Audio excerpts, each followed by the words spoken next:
اعوذ باللہ من الشیطان الرجیم بسم اللہ الرحمن الرحیم الحمدللہ رب العالمین والصلاة والسلام علی اشرف الانبیاء والمرسلین ولعنت اللہ لدائم اجمعین انما یرید اللہ لیذہب عنکم رجس اہل البیت ویطہرکم تطہیرا اللہم صلی علی محمد وعلی محمد۔ میرے رمضان اپنے عروج پر ہے اور آپ سب کو رمضان المبارک کی میں دوبارہ سے مبارکباد عرض کرتا ہوں۔ اور میرے رمضان میں دو خمسے جو میرے موضوعات مختلف چل رہے تھے وہ اپنے اختتام کو پہنچ گئے تھے۔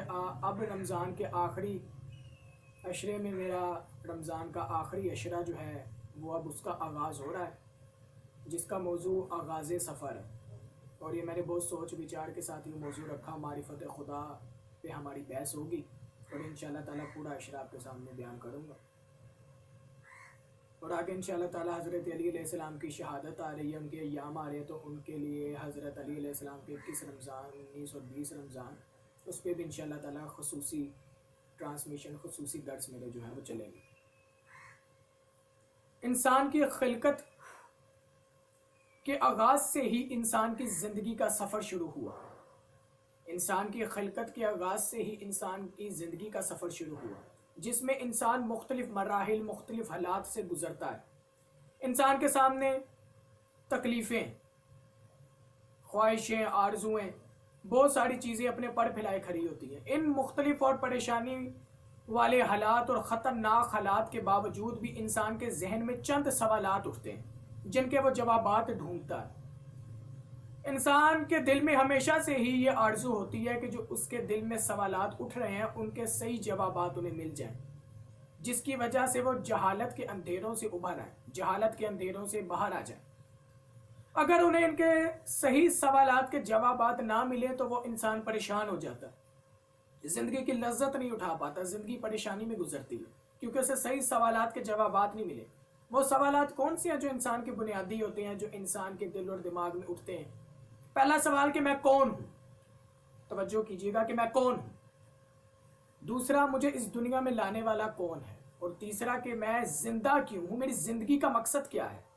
ہم سب کا یہ ایمان ہے کہ اللہ تعالیٰ نے اس کائنات میں جتنی بھی چیزیں پیدا کی ہیں، جتنی بھی مخلوق پیدا کی ہے، بنا مقصد کے کوئی بھی چیز پیدا نہیں کی۔ اب سوال یہ ہے کہ انسان کی زندگی کا مقصد اور ہدف کیا ہے۔ یہی میرا موضوع آگے چلے گا کہ انسان کی زندگی کا مقصد اور ہدف کیا ہے۔ انسان اپنی زندگی کے مختلف مراحل سے گزرتا ہے۔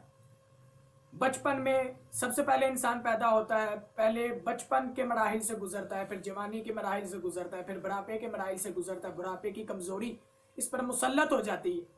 ان سب علامات کو پہچاننے کے طریقے ہیں۔ سب سے پہلے انسان جب بچہ ہوتا ہے تو مختلف کھلونوں سے کھیلتا ہے، کیونکہ بچہ کھلونوں کو ہی پسند کرتا ہے، انہی کے ساتھ کھیلتا ہے۔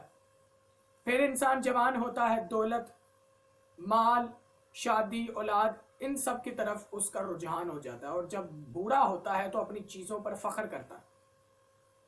یہ انسان کی زندگی کے مراحل ہیں جس سے وہ گزرتا ہے۔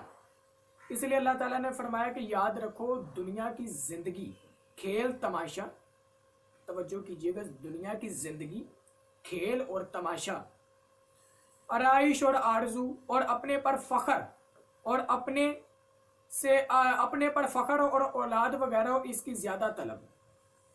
پھر اللہ تعالیٰ نے دنیا کے حالات کو دیکھتے ہوئے اللہ تعالیٰ نے فرمایا، اللہ تعالیٰ کا ارشاد ہوتا ہے، اے ایمان والو، کافروں کے لیے دردناک عذاب ہے، کافروں کے لیے دردناک عذاب ہے، اور مومنوں کے لیے خوشنودی اور بخشش ہے۔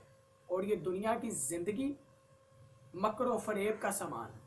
کتنی عظیم اللہ تعالیٰ نے یہ ارشاد فرمایا کہ مکر و فریب کا یہ سامان ہے دنیا کی، اس لیے دنیا میں دل نہیں لگانا چاہیے۔ ان حدیثوں، ان اللہ تعالیٰ کے ارشاد سے یہ تو معلوم ہو گیا کہ دنیا فنا ہو جائے گی۔ یہ دنیا اتنی خوبصورت، دل فریب اتنی خوبصورت، یہ پوری کائنات تباہ ہو جائے گی، فنا ہو جائے گی، ہمیشہ رہنے والی نہیں۔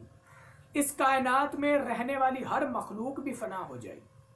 اگر کسی کو اس بات کا یقین نہ ہے تو اسے یقین دلانے کے لیے اسے بندہ یہ دلیل دے کہ وہ اپنے ارد گرد کی چیزوں کو دیکھے کہ جو کبھی باقی نہیں رہتی، ہمیشہ نہیں رہتی، بلکہ فنا ہو جاتی ہے، ختم ہو جاتی ہیں، ایک دن ہمیشہ رہنے والی نہیں۔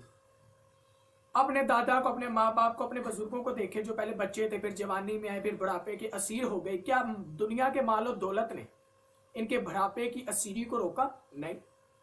اب یہ آپ پر ہے کہ آپ ان سب کو دیکھ کر نصیحت حاصل کریں، اپنے لیے کچھ کریں، یا ان کی طرح جہالت کی موت مر جائیں، یہ آپ پر ہے۔ امام جعفر صادق علیہ السلام نے فرمایا یہ دنیا ایک سمندر کی طرح ہے، ایک پیاسا پانی پی کے اور وہ پانی پی کے ہی مر جاتا ہے، اس کی پیاس نہیں بجھتی۔ اس سے یہ تو ثابت ہو گیا کہ دنیا ہمارا مقصد اور ہدف نہیں بن سکتی، کیونکہ دنیا یہ صلاحیت نہیں رکھتی کہ اس کو مقصد اور ہدف بنایا جائے۔ انسان کا مقصد اور ہدف جسمانی نہیں ہے بلکہ روحانی ہے، روحانی ہے۔ اس لیے اللہ تعالیٰ نے فرمایا اے ایمان والو، اللہ اور اس کے رسول کی آواز پر لبیک کہو، وہ تمہیں زندگی عطا کریں گے، ایسی زندگی جو ہمیشہ رہے گی، ایسی لذتیں جو کبھی ختم نہیں ہوں گی۔ پھر امام جعفر صادق علیہ السلام نے ایک اور جگہ پر ارشاد فرمایا کہ اے لوگو، اگر تم لوگوں کو خدا کی معرفت حاصل کرنے کی فضیلت کا معلوم ہو جائے نا، فضیلت کتنی ہے خدا کی معرفت حاصل کرنے کی، تو تم دشمنان خدا سے کبھی نہ ملو، ان سے بات نہ کرو، مال و دولت لین دین کچھ بھی نہ رکھو، اور تمہاری نظر میں دنیا تمہارے قدموں کے نیچے ایک ذرے سے بھی زیادہ حقیر بن جائے۔ کیوں بن جاتی ہے اس کی نظر میں جو خدا کی معرفت حاصل کرتا ہے؟ اس لیے کیونکہ وہ معرفت الہی کی سیڑھیوں کی طرف گامزن ہو رہا ہوتا ہے، اور وہ اولیاء اور انبیاء کے ساتھ جنت میں لذتیں اٹھا رہا ہوتا ہے۔ پھر امام جعفر صادق نے ایک اور جگہ پر فرمایا، انہوں نے ایک اور جگہ پر عظیم بات کہی، انہوں نے کہا کہ جو دنیا کی خواہشیں رکھتے ہیں، جو دنیا سے دل لگاتے ہیں اپنا، یعنی جو دنیا کی خواہشات، دنیا کی خوبصورتی میں بہہ جاتے ہیں، جو دل لگاتے ہیں دنیا کی خواہشوں میں، ان کے دل میں 3 خصلتیں پیدا ہوتی ہیں، 3 خصلتیں۔